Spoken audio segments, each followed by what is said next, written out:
the first 5.5 weeks of this course, we've been laying a lot of groundwork.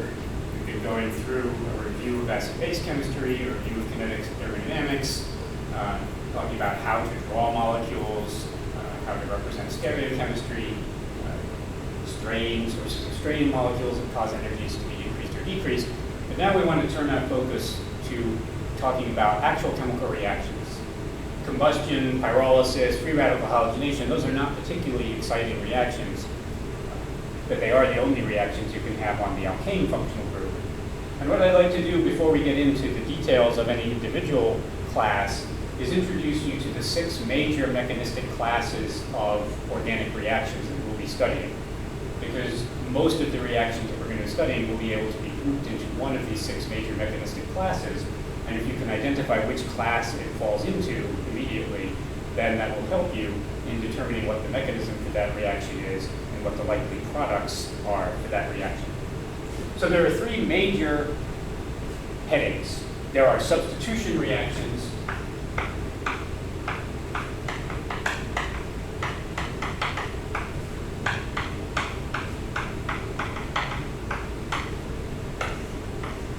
there are addition reactions,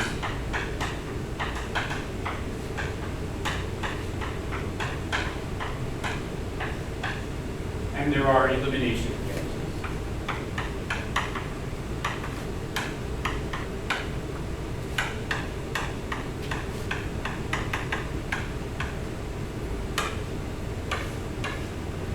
And the names are completely descriptive.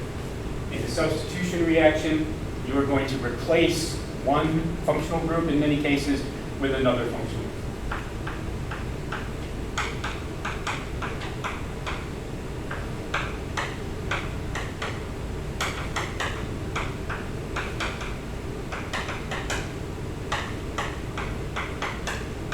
Or replace one substituent with another.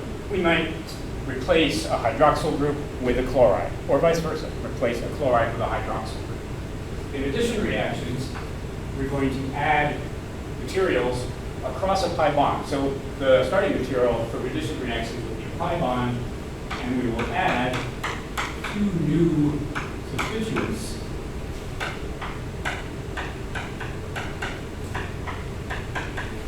to either end of a pi bond.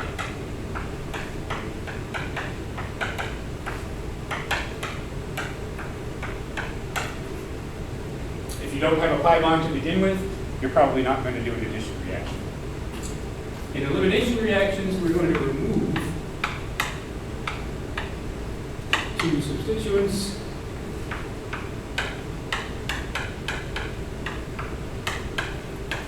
and form a pi bond.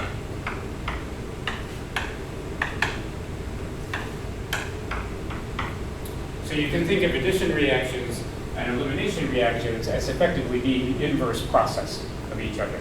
Addition reactions take a pi bond and end up forming 2 new sigma bonds. Elimination reactions will break those 2 sigma bonds and end up forming a pi bond with a product. Within the substitution reaction class, there are 3 different mechanisms.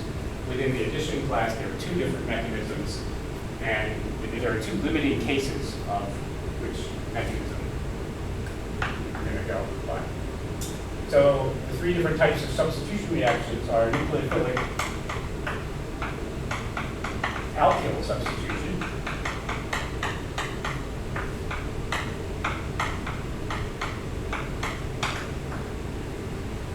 and in this case, the substitution is going to occur at an sp3 hybridized carbon.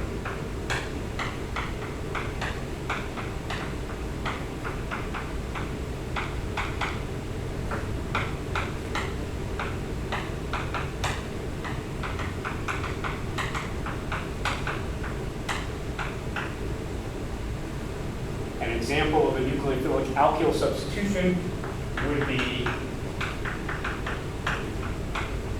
a reaction of bromoethane to form propane nitrile and eliminate sodium bromide.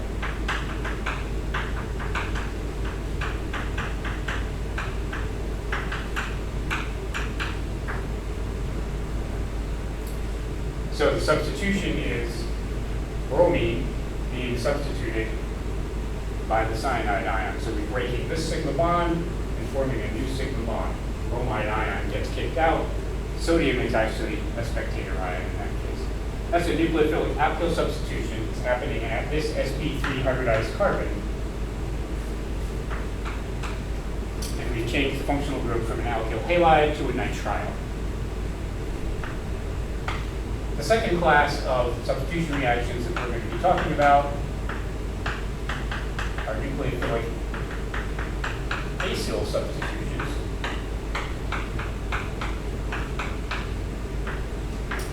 And in this reaction, the substitution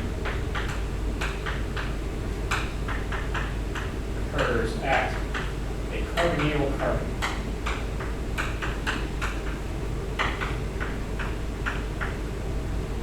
Which is an sp2 CO. So the substitution reaction happens at that carbon that's doubly bonded to the oxygen. An example would be to take an acid chloride like this and react with water. The product will be a carboxylic acid.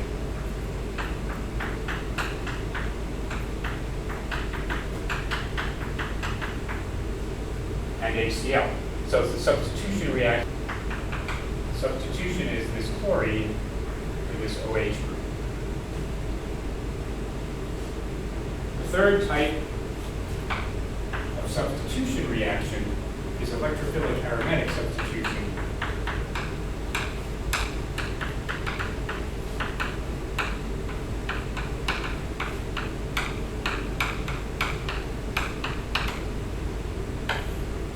And that is, in fact, the only one of the 6 major mechanistic classes of reaction that we won't be talking about in the first semester course. That's the subject of chapters 15 and 16 in the second semester course. In this particular case, the substitution reaction happens at an aromatic ring.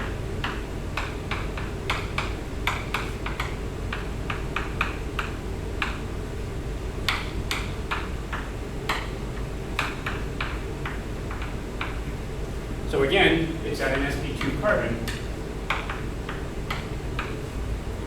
and you replace hydrogen with something else.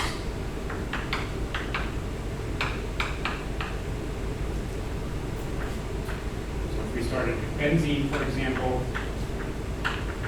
I'm just going to draw 2 of the hydrogens, but there are 4 more. There's 1 on each carbon. We're going to react it with, in this case, with these cases, we had a nucleophile doing the attacking and ending up reacting with the carbon. In this case, this carbon is going to do the attacking. It is going to attack an electrophile. One of the electrophiles that it can attack is bromine activated by a Lewis acid.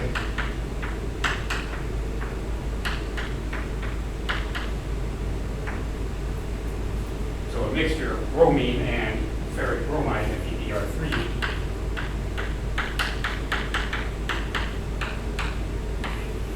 generates this highly electrophilic material, and then this hydrogen is going to be replaced by this bromine to make bromobenzene.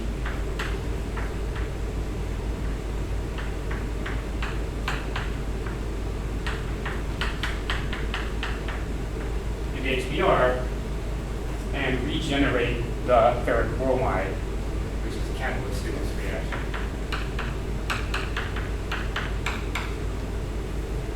So all of these reactions fall into the general class of substitution reactions, where one thing is being replaced by another, bromide being replaced by cyanide in this first example, chlorine being replaced with a hydroxyl group in the second example, hydrogen differ in the type of carbon the substitution occurs at.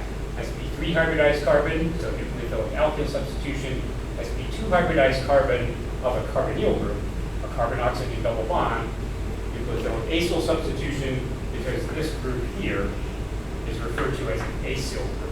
It's something attached to a C double bond O. This is an acyl chloride. and electrophilic aromatic substitution happening at the sp2 hybridized carbon of the benzene ring. In chapter 6 and 7 of our textbook, we will be looking at nucleophilic alkyl substitution in great detail and talking about the different mechanisms that can occur to create a nucleophilic alkyl substitution reaction. 8 and 9, we'll see electrophilic aromatic substitution next semester in chapters 15 and 16. So that's the substitution reactions.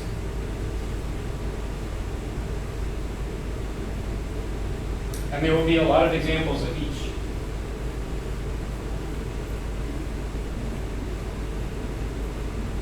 Let's think about addition reactions. And there are two different types of addition reaction that we're going to be working with, which differ in what type of pi bond we're adding things across.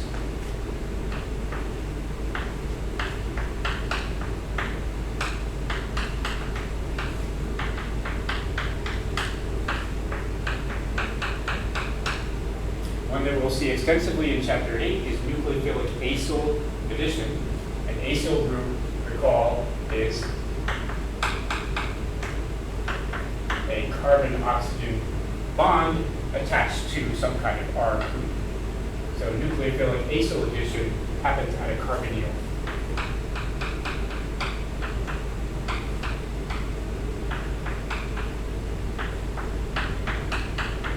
We can also add across a CN bond. We're adding across a polar pi bond.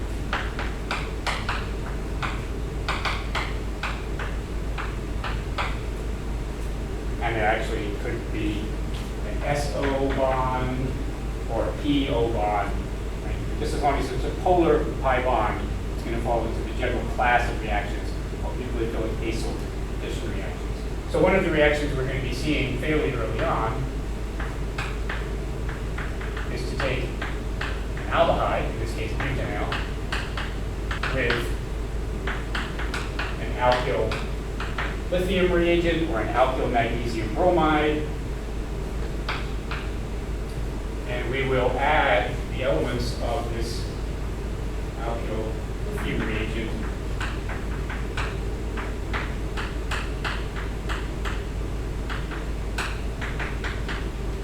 across the pi bond. The nucleophile here going to the partially positive carbonyl carbon, and the electrophile ending up at partially negative carbonyl oxygen. And then there'll be aqueous acid, which will replace the lithium with a hydrogen to make, in this case now, a secondary alcohol.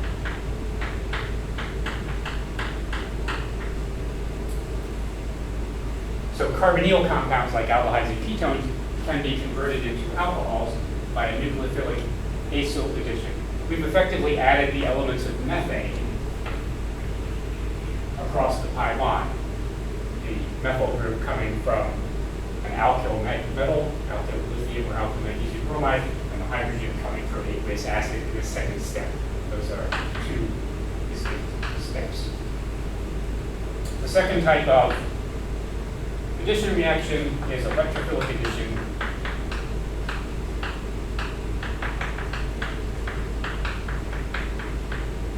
To nonpolar CC bonds. So alkenes and alkynes. And they will share the characteristic that what's happening initially is a pi bond, a nonpolar pi bond, is attacking some kind of electrophilic species. So the aggressor in this case is the pi bond, whereas in this case with the polar pi bond, the aggressor is the negatively charged nucleophile. So an example of an electrophilic addition to a nonpolar pi bond would be to take cyclohexene and react that with bromine in some kind of nonpolar solvent, often dichloromethane or methylene chloride, CH2Cl2, and the product will be a dibromide. And in fact, it will be stereospecifically the trans dibromide in this case. So we've added one bromine to one end of the double bond and the other bromine to the other end of the double bond. We can also add across CC triple bonds in a similar fashion, just a general idea. So those are the two classes of addition reaction, and they differ by which type of pi bond you're adding across. Nucleophilic acyl addition reactions add across polar pi bonds, and electrophilic additions add across non-polar pi bonds.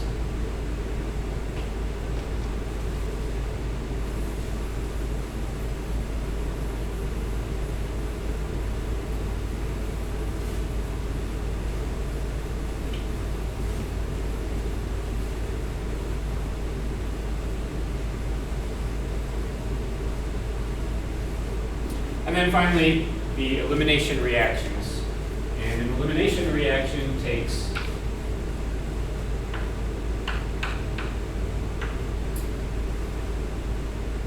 a group that has some leaving group. In this case, bromine is stable as bromide, so it can be pushed out of there and reacts it